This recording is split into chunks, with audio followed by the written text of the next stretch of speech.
Okay, strong word. I'm setting up the, I'm setting everything up for you. Okay, alright. I'm sitting over here. Alright, they figured it out.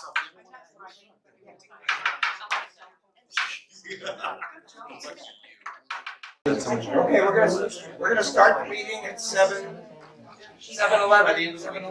Oh. Meeting is called to order.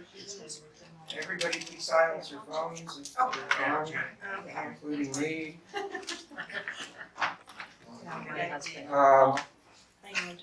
Is anybody sitting here?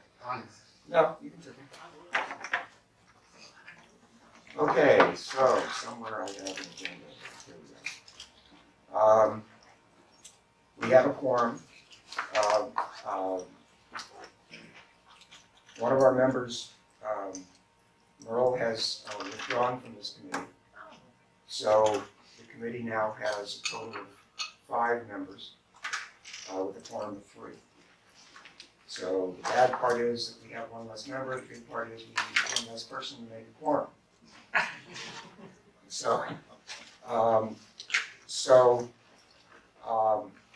Before I get to the minutes, I'd like to just get an approval. We really don't need it, but I want to get an approval on the current operating rules, which are changing officially as of today with Merle deleted.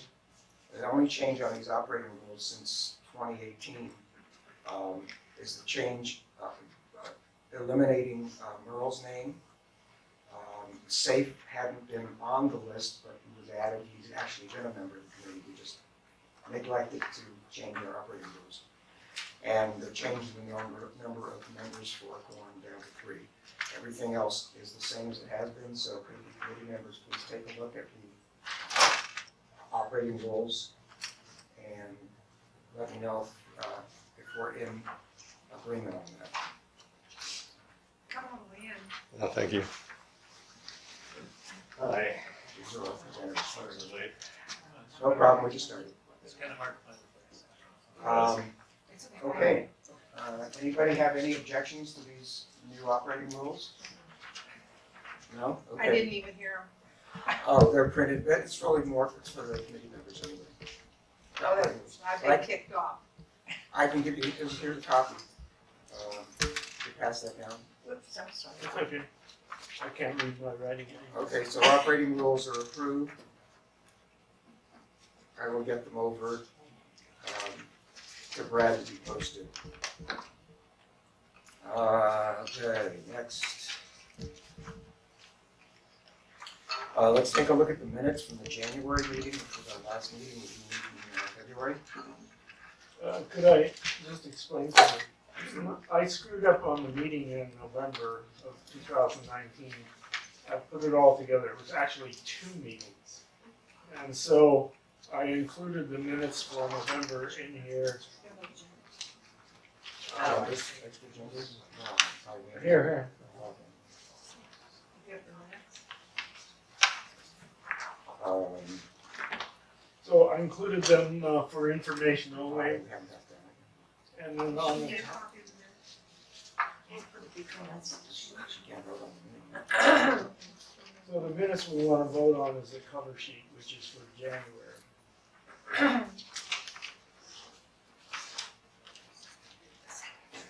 Okay, so there, that goes the papers that are stapled together.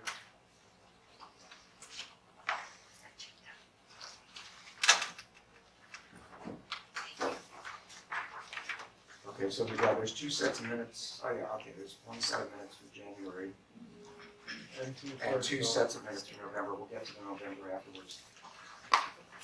So has everybody had a chance to review the minutes from our January meeting?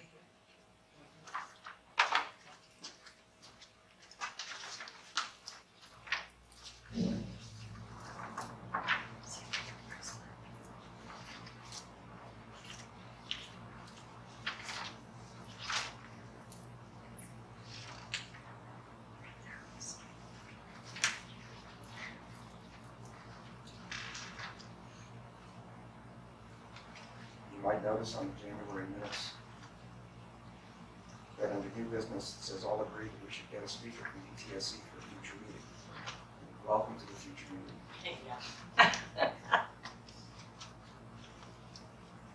Okay, sensing that there aren't any corrections or changes, January minutes are approved as written. I'll reread them just to make sure there's no dramatic errors. So let's move on to November 13th minutes. That'll be the second page of the packet.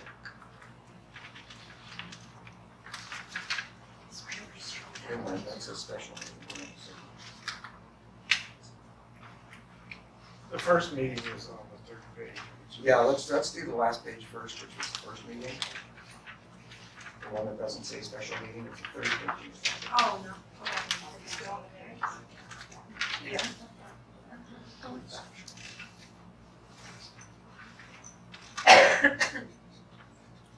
Okay, there's a correction on other attendees. Jan McGuire, that's the wrong last name. It's McCoy, M-A-C-Q-U-O-I-D. I can make these changes. M-A-C, capital Q-U-O-I-D.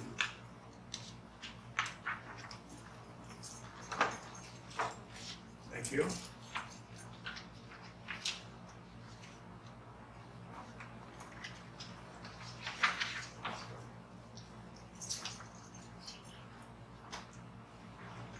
Does anybody see any other changes?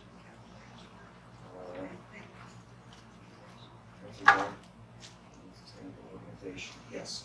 So under new business, the first line should have a period at the end. The second line should be a capital H.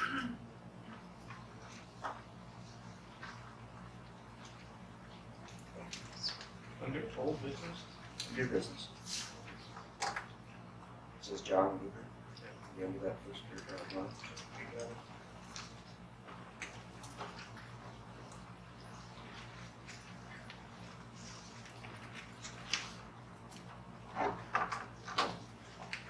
Okay, anybody have any other corrections or changes? All right, so the November 13 minutes. Yes. Oh, sorry. You have me as committee attendee. Committee Oh, yeah, you attendees. see. Okay, yeah. So Tony Scarce is to get moved down to other. And that's on. On both of them? That's on both. Okay.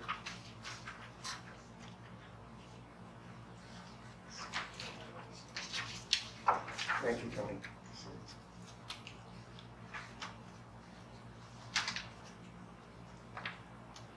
Oh, you know what, under new business, Okay, it says organization he gave, what line are you on? the second line under new business, remove the he. You gave examples, yes? Yeah, but, Give examples of previously established. yeah, but sustainability organization gave examples. Where are you looking?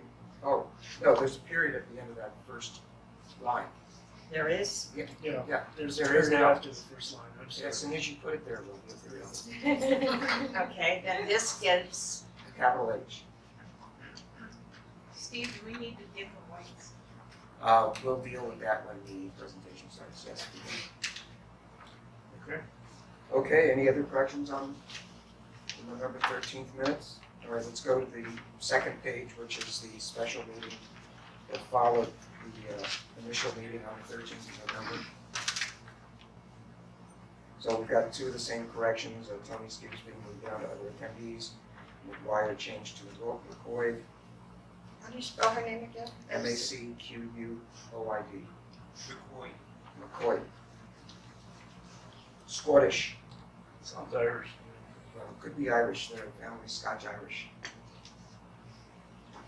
They were going over the border both ways anyway, so it got all mixed up. Yeah, across They the don't sea. share a border. No, No, it's across the sea. across the sea, wherever it was. It's a border now. Okay. It's a water border. That gives a whole new meaning to waterboarding, right?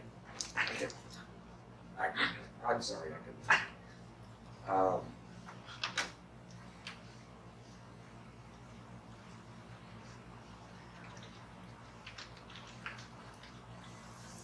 Okay, does anybody see anything, any other corrections on the special meeting minutes? All right, so those are approved as amended. Okay.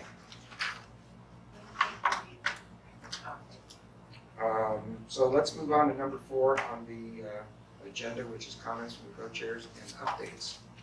Alec, do you have anything? No, I didn't. Okay, nor do I.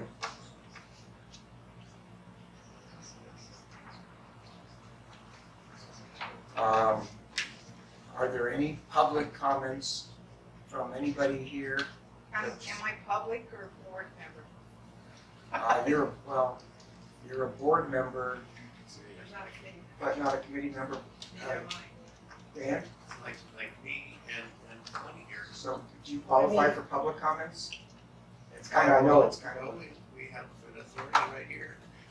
Oh, So, theoretically not, I is this a joint board? think. Yes, board members will be able to provide comment. Yes, Can, you said can? can, yes, Public comment. yes. Okay. Hold on one second, let's see who's coming in. Nobody? Oh, with me. Who's Oh, gonna- who's Mara's gonna here. Hi, speak? Mara, Hi, Kamara. welcome. Okay, Bonnie. Well, last month, we had the head of EPA, Gerard Blumenfeld, come to a meeting in Simi Valley. And I saw only Alec there. He was there for half the meeting, but nobody was there.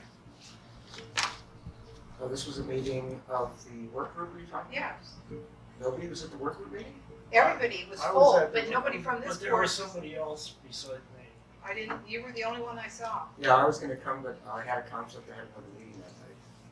So I wasn't there, so I was relying upon the people who were there, you and Alec, to kind of fill me in on what happened there.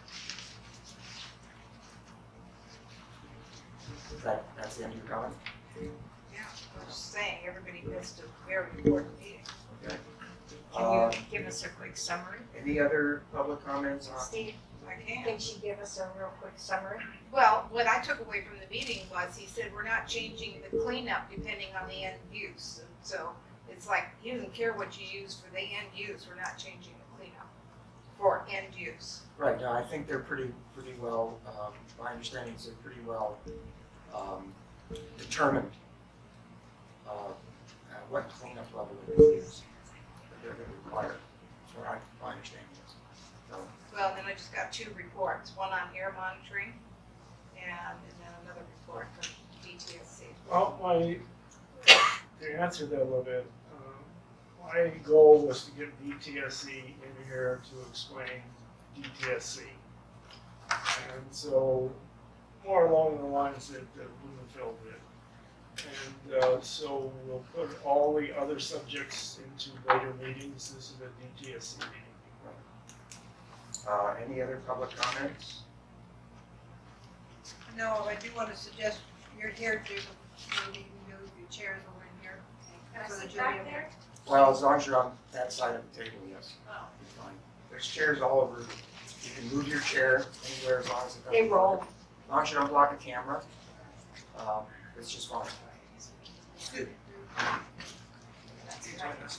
Yeah, we're required to keep the audience on one side of the table and the That's fine. maybe on the You're other all side. good, you're all good. Kamar's from, Boeing. I'm sorry? Kamar's from Boeing. I know Kamara. Oh, okay. Okay, so let's move on to the presentation. So Alec, you want to introduce the speakers? I'll leave that up to Marcia. Roger, of course, I know. Good evening, everyone. Thanks for having us here. My name is Marcia Rubin. I'm the unit supervisor for the public participation program in the Chatsworth office. Our public participation specialist, Michelle, who's assigned to the project, couldn't be here tonight, so I'm filling in for her. Tonight we have 2 of our project management team members, Mark Malinowski, who a lot of you may know, may have met, has retired. And Steve Steve Becker is replacing him in the role of branch chief for the project. Steve's been with the department for many years and worked in the cleanup program in various different capacities as a supervisor, as a project manager. That's correct, right? Yes. And he's done a lot of work all over the state and is doing a great job filling our branch chief role now. And you all know Roger Paulson. He's the supervisor for the project managers of our team. He was the project manager tasked with oversight of Boeing before he stepped into this role, and he manages several of our technical team members on the project. So Alec asked us to come and share some updates with you on the project, and that's what we're here to do tonight. So, please feel free to ask us any questions, and we'll do our best to give you the most up-to-date information that we have. Thanks. Yes. This whole thing is kind of confusing to me, so I'm gonna ask a really silly question. Are you part of Boeing? No. You're detached totally, Right. so I don't really know who you are by that name. We are a state agency tasked with oversight of hazardous waste handling, cleanup, and we also have a program that looks into how we can remove hazardous waste from our waste stream called the Safer Consumer Products Program. So we are one of the departments under California Environmental Protection Agency. Thank you very much. Anybody else before we begin? All right. Can they see? Okay, so I think most of you are familiar with this site. I'll go through a couple slides here real quick on the site itself and a little bit of the history. So it's 2,850 acres, former rocket engine test and nuclear power research facility. Currently the focus of a big environmental investigation and cleanup, and the three responsible parties are Boeing, the Boeing Company, the U.S. Department of Energy, and NASA. And DTSC is the lead regulator for this site, and that really comes from our authority that was granted to us from the federal government for RCRA, and we were regulating RCRA permits at the site, and there were releases from those permitted areas, and that's how we got into the RCRA cleanup program. Okay, a couple bullets on site history.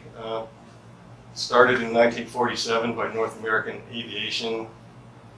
1954, the majority of the rest of the property was acquired. That's really areas 1 through 4. The northern buffer zones and the southern buffer zones were acquired a little bit later in 68 and 76, and again in 98.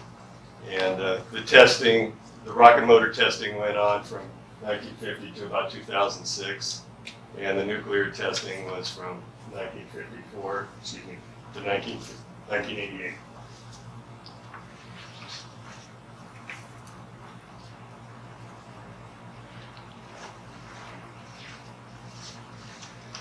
Okay, a lot of you are familiar with this too. These are the areas 1 through 4. The Boeing areas are areas 1, 3 in the southern buffer zone. NASA areas are area 2 and the small area of area 1, and that's where the liquid oxygen plant is. And so Boeing owns everything but the NASA areas, but the Department of Energy is cleaning up the area 4 and the northern buffer zones. So as far as acreage, the southern buffer zone is pretty big at 1,140 acres, and area 1 is 670, area 2 is 400, area 3 is 120, area 4 is 290 acres. So our regulatory authority and how we're conducting cleanup is when the releases were discovered back in since 91, we've been in corrective action. So in 92, there was the first step of the process, which is a record facility assessment, where they kind of identified the sites and the activities that went on there. And there was an order in 1992, and the site had been operating, or the corrective action had been going under that order until 2007, and there was a new order signed, and it was way more comprehensive and a lot more prescriptive. And so it includes all the 3 RPs, all of the media, and that's soil and groundwater, and that includes weathered and unweathered bedrock, soil, surface water, everything from air down to saturated bedrock. And the goals were to clean up to an acceptable risk area, risk levels. And that's, the point of departure is 1 in a million excess lifetime cancer risks, and our risk assessors supervise how that is. And then in 2010, DOE and NASA signed the administrative orders on consent to clean up soil in their portions of the property to background. Boeing did not sign that order, so they are still regulated. Their soil cleanup is still regulated under the 2007 order. And that way. Back to the cleanup, what is this bit where it says, just about where you just read, some exceptions? Say they leave some areas out? Well, there are exceptions carved out in the administrative orders on consent for biological or cultural areas where, say an endangered plant species, or, say the cultural artifacts, like the caves. So those areas wouldn't be subject to the same level of cleanup. Yeah. Gives me some questions, but Okay. And yeah, so then all the groundwater is being cleaned up under the order. So just before we get off that, one thing that's important to recognize is that DTSC is, as the regulator, is the we're the agency that directs the responsible parties on what to do, and I think that's been made much clearer in a lot of recent correspondence as far as the fact that we're the ones that are going to dictate what gets done under the orders. And that's our role in the overall cleanup. I just want to make that clear. Can you speak a little louder the next time? Sure. Yeah. Sorry. Thank you. Okay. I just had a quick question, because I know it's been going up there for an awfully long time. In my mind, it seems like they were doing some cleanup even prior to 91, is that correct? Yeah, there's been a number of interim measures conducted, maybe 50, 70,000 yards of soil cleaned up at this point, a number of areas. And in fact, there is a groundwater interim measure that's operating now that's cleaning up some areas of contaminated groundwater. It's pumping it out of the ground, treating it. But it seems like that really did start, some of that started before 91, correct? It might have. I can't remember. Okay. Let me see. Yeah, I don't have the. I was trying to recreate the timeline in my mind, and I just can't. You're too young to remember. Oh, yeah. I have the RCRA report, which is very old, Mhm. and in it, it said that all of the test stands have high concentrations of beryllium, and they should be putting in beryllium monitoring, and I was wondering what's been done about that. Well, are you talking about in soil? Yes, Okay, so comprehensively, everything, all the chemicals that would have been identified as being used at the site would have been subject to screening or investigation. And that probably would have showed up in metal sampling. yeah, okay, but Hey, they, Roger, just for everyone who's not necessarily super knowledgeable about RCRA, will you please explain Oh. what RCRA is? Yeah, so RCRA is the Resource Conservation and Recovery Act from, I think, 76, something like that, mid-70s. And it's basically hazardous waste laws. You know, the handling and disposal of hazardous waste. It's a federal law, right? Yes, it's a federal law, but then the federal government's delegated authority to states. Wasn't there a more recent copy of the Ricker report?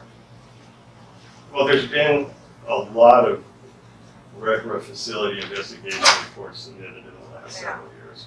Yeah. Well, that was very important. I used that report and the Tiger Team report. I don't know if you've ever read it. Those two reports got all our sick workers covered. Yes, sir. Yeah, so RCRA is the statutory authority that we're able to use to Is it actually. what, how, RCRA is the statutory authority we're able to use to oversee the site and regulate it. Just an observation. Everybody keeps talking about the reports and getting into the feasibility studies and excavation. But I don't think you fellows give enough recognition to all of the work that's gone into this, pages and pages of studies and so on. It might be helpful to say, yes, this project's been active and being worked. Yeah, I wish we could, message that better. There's been a tremendous amount of work done. I've been on the project for a little over 9 years, and there was pretty much a reset with all of the sampling. Data gap sampling. There's been thousands of soil samples and thousands of groundwater samples. Maybe 40 new groundwater monitoring wells installed. Juan has questions. Oh, yeah. In the fire, it was reported that polonium-210 was found in the smoke.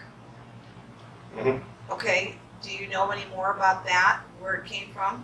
I don't know enough about that to give you a good answer on that right now. Okay, because I have paperwork that's from the 1950s where they have polonium. So, Bonnie, go ahead and send Marcia a specific question on that, and I'll get an answer for you. Oh, okay. I think that's a misleading statement. If you find a chemical, that doesn't mean that it's a death threat. Chemical has to be there, has to be, the quantity is there, doesn't present a human hazard and so on. Just saying that there's cadmium or whatever there doesn't tell you the full story. Yeah, I was trying not to go too deep in Yeah. laboratory analysis and false positives and what they really mean. I really would prefer if you sent your question to Marcia.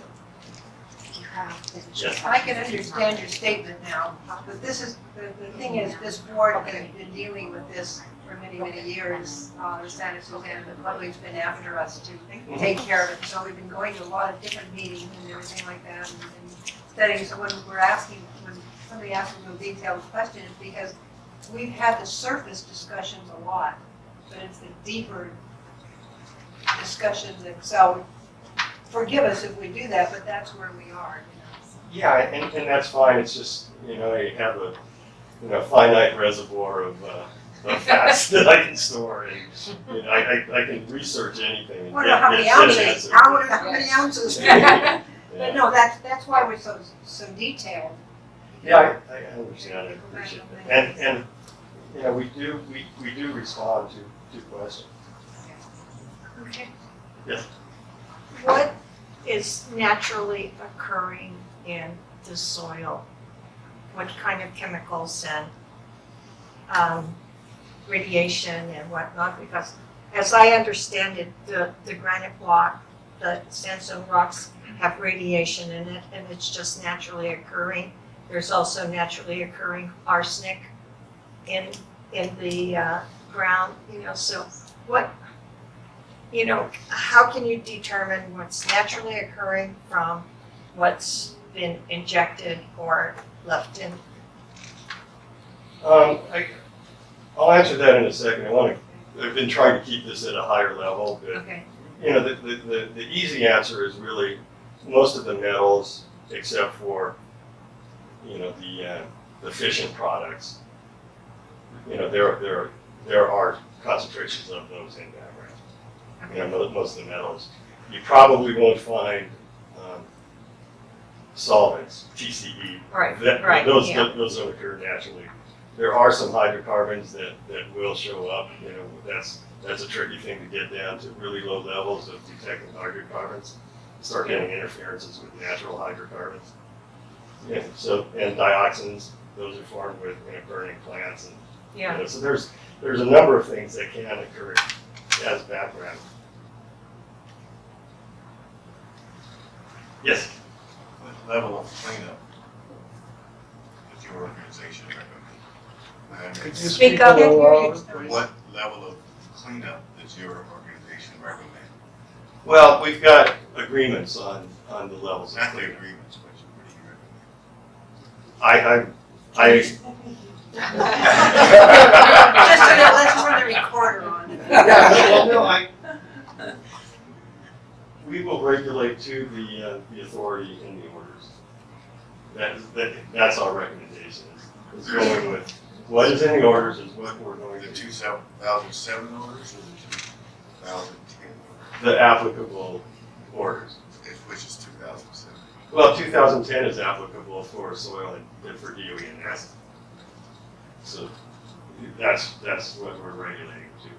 Very diplomatic answer. Okay, here, it talked about RECRA and the cleanup process. And here's a pretty simple slide showing the process. And the first rectangle there is investigation and cleanup. And we're finished with that now finally. And that has been a multi-year, just a tremendous achievement to get that far. And all of the reports have been submitted at least once. Some of the Boeing soils reports, we're having them resubmit. Groundwater reports. DOE, we've conditionally approved their groundwater reports, and we're working with NASA and Boeing on finalizing their reports. And then it can move to how to clean it up, and that's the correct measure. That's good to hear. You say all the reports are in now. Yes. Okay, so now what we've gotta do is get you to take it all away, what's up now. Well, the reports, we've got to review them and I'm approve trying to make them it simple. before we go to the next step. That's very common. So, yeah, we're at this step right here, and we've got to move on to, studying how to clean it up. And, there's a little bit of parallel tracking there. Good job. Hi.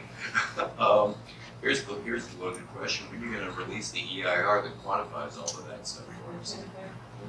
You're going to take a stab at this.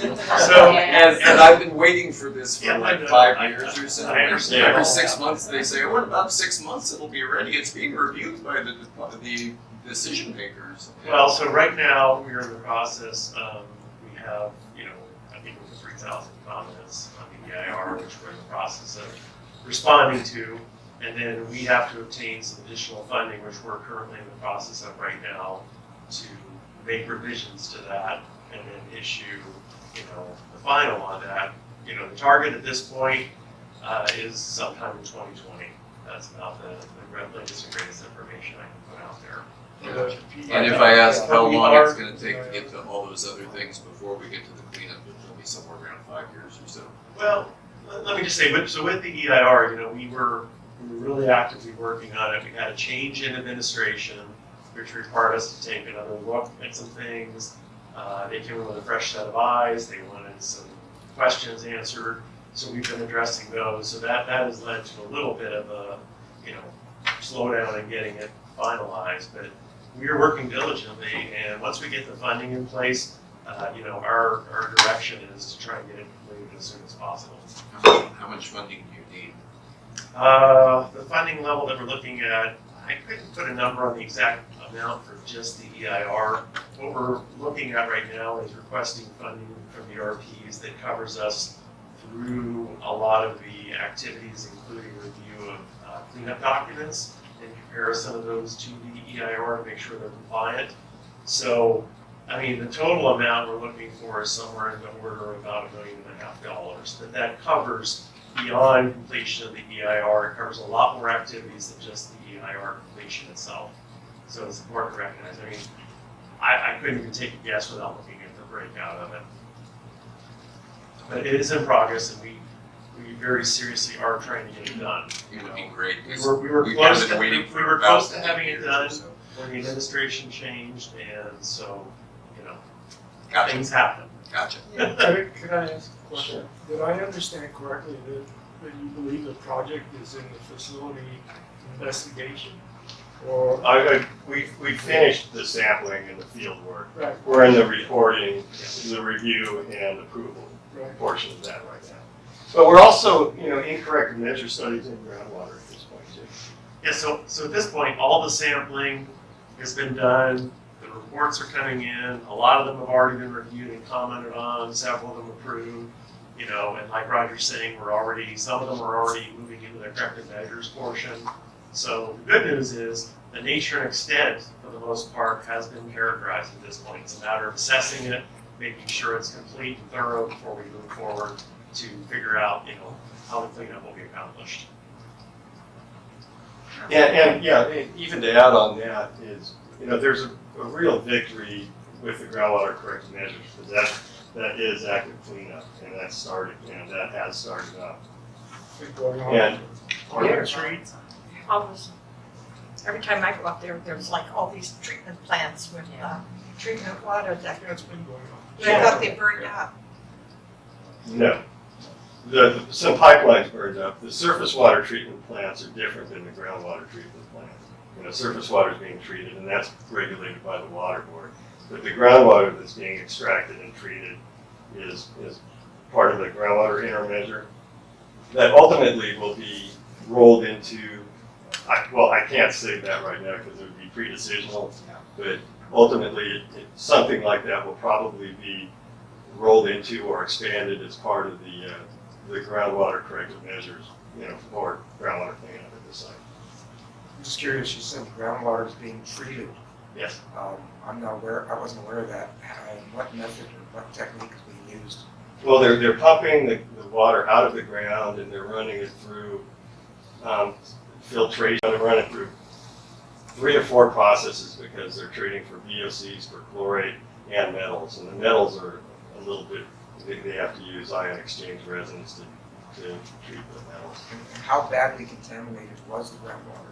A lot of it's pretty badly contaminated. So it would be safe to assume that some of that is mitigated, has gone off-site at this point, right? Very little. Yeah. There's a slide on this later. I'll show you on the groundwater cleanup. There's just, there's the groundwater plume peaks out of the site in the northeast. This mostly addresses soil. Soil, yeah. Well, I just need to correct. Well, I mean, it's the same process for groundwater, but, it's consistent through all the media. So, I do have, we talked a little bit about corrective measures. And then the third rectangle is proposed selection, and that's not a very long process. That is just, the corrective measure study report will have some recommendations to us from the RPs, and we'll select what the cleanup technology is actually going to be, and then present that to the public as a document public statement of basis. That is our decision document. And that'll come out when? After the corrective measure studies are approved. That'll come out when? It could be within 2 years,